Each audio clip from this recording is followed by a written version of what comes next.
हमारे देश में ये हो क्या रहा है, हम हर एक चीज़ पर टैक्स चुका रहे हैं।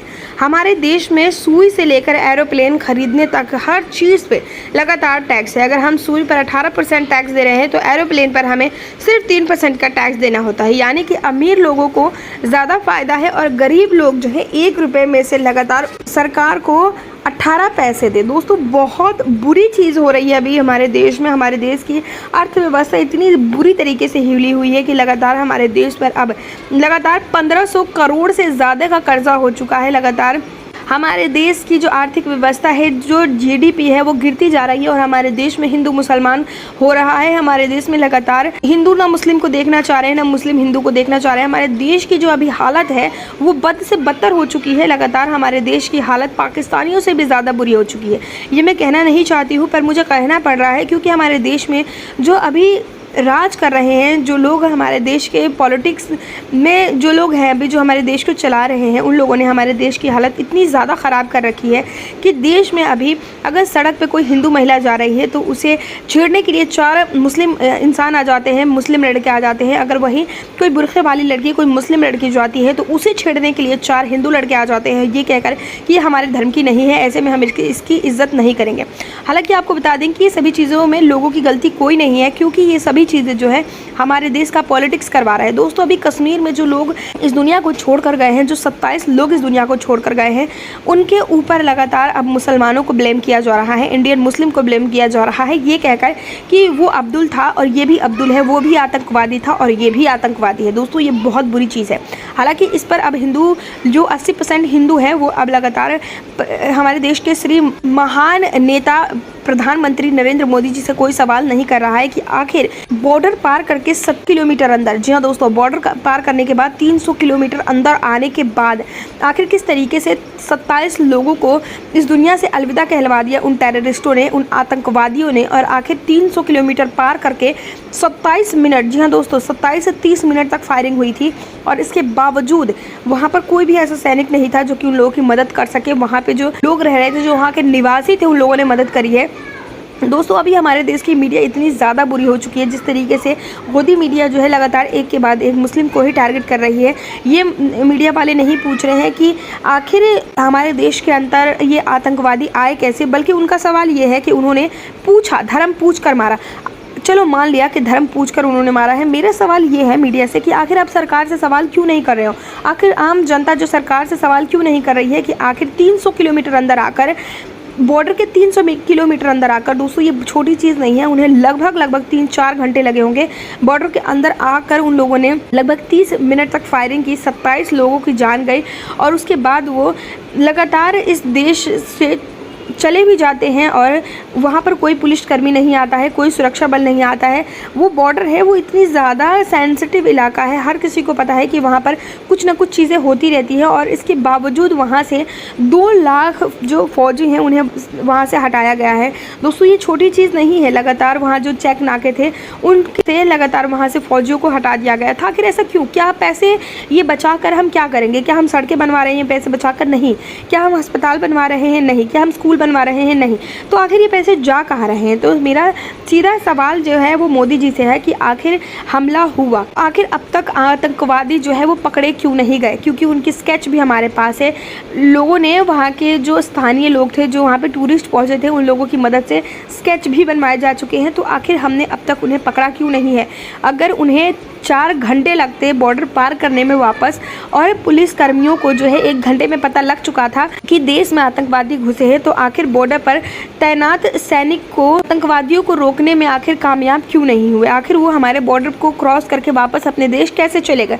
मेरा सवाल सिर्फ इतना ही है। अगर ये सभी सवाल आपके मन में भी है तो आप प्लीज़ कमेंट कीजिए और मोदी जी को टैग कीजिए कि आखिर ऐसा क्यों हो रहा है।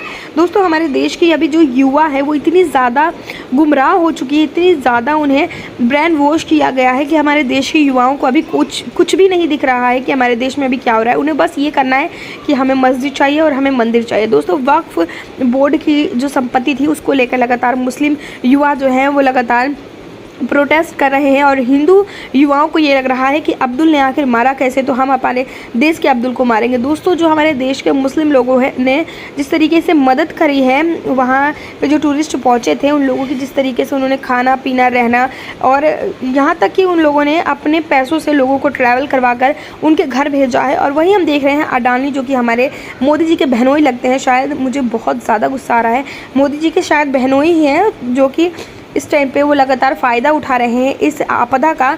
और उन्होंने 56,000 रुपये, 3 गुना ज़्यादा जो है वो किराया वसूला है। जो लोग वहाँ से एरोप्लेन से आए हैं, अपने अपने घर जो पहुँचे थे, 3 गुना ज़्यादा। अगर कोई चीज़ हम 3 रुपये की खरीद रहे हैं तो उसी चीज़ को 9 रुपये में अडानी जी ने बेचा है। आप समझ सकते हैं कि कितना ज़्यादा लोगों के मजबूरियों का फ़ायदा उठाया जा रहा है, किस तरीके से देश को लूटा जा रहा है।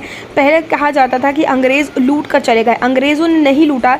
हमारे देश में जो अभी ये जो घुसपैठिए बैठे हुए हैं, जिनको हमने अपनी सरकार सौंप रखी है, जिसने हमने अपने बच्चों का भविष्य सौंप रखा है, वो ही लगातार हमारे देश को लूट रहे हैं।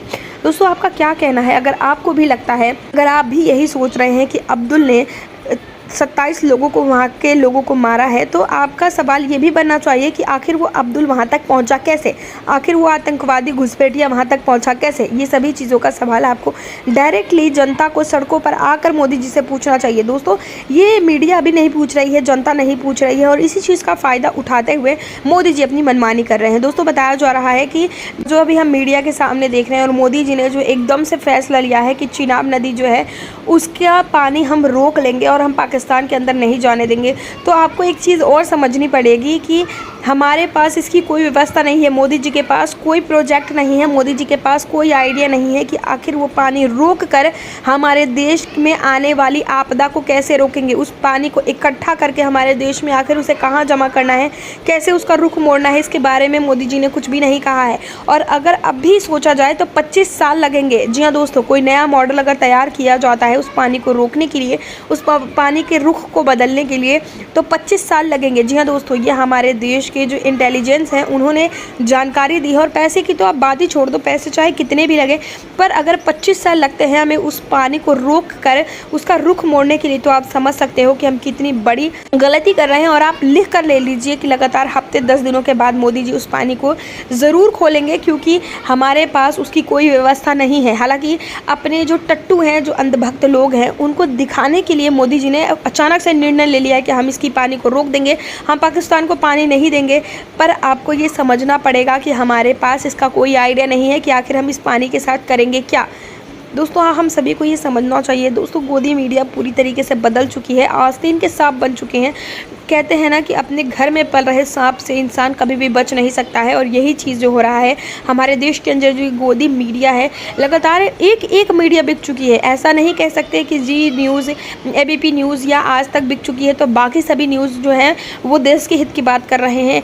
ऑलमोस्ट हर एक मीडिया रिपोर्टर बिक चुका है, हर एक न्यूज़ चैनल बिक चुका है, और जो कुछ गिने चुने यूट्यूबर्स हैं जो सच्चाई दिखा रहे हैं, उन्हें यूट्यूब पर लगातार स्ट्राइक मार मार के उनकी आवाज़ को दबाया जा रहा है। पूरी तरीके से हम देखें तो हमारा देश अब लोकतंत्र रहा ही नहीं है। लगातार अब ये कुछ ऐसे टट्टू हैं हमारे देश में जिनके विचारधाराओं पर और जिनकी जानकारियों पर, जिनकी मर्ज़ी पर हमारा देश चल रहा है। दोस्तों, आपका क्या राय है?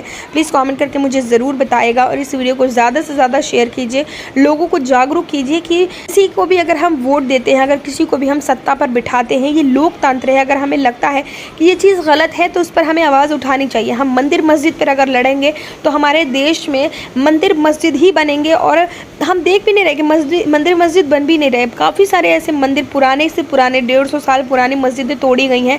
मंदिर की तो बात ही छोड़ दो, मंदिर तो लगातार 200-300 पुरानी जो मस्जिदें थी, मंदिरें थी, वो सब तोड़ी गई हैं। तो आखिर किस पक्ष में है ये सरकार, किसके पक्ष में है ये सरकार? जो लोग, हिंदू लोग बोलते हैं कि गौ माता को सुरक्षित करना है। आपको जानकर ये हैरानी होगी कि जो सबसे ज़्यादा बीफ एक्सपोर्ट करने वाला राज्य है, जो देश है, वो हमारा ही देश है, जिन्हें हम माता बोलते हैं, जिसको हम अपनी माँ समझते हैं, हम उसे ही बेच रहे हैं।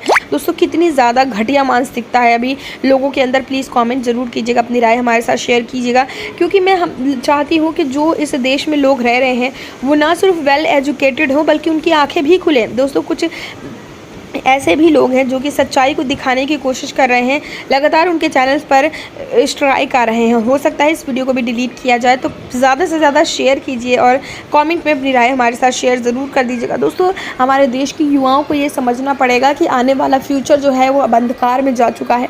मंदिर और मस्जिद बनाने से कुछ नहीं होगा, हमें स्कूल बनाने के लिए लड़ना चाहिए, हमें अस्पताल बनवाने के लिए लड़ना चाहिए, हमारे देश की जो सड़कें हैं, जो अर्थव्यवस्था है, इस पर लड़ना चाहिए। दोस्तों, बहुत ही सभी चीज़ें जो हैं, बहुत सारी चीज़ें जो ऐसी हैं जो कि अब बैक टू बैक मैं वीडियोज़ आपको लिए अपलोड करूँगी। अगर आप एक अंधभक्त हैं, अगर आपको लगता है कि मैं ये सभी चीज़ें गलत कह रही हूँ, तो प्लीज़ फैक्ट चेक कीजिए, गूगल कीजिए और प्लीज़ जो सच्चाई है उसे देखने की कोशिश कीजिए। हमें अपना कीमती समय देने के लिए धन्यवाद।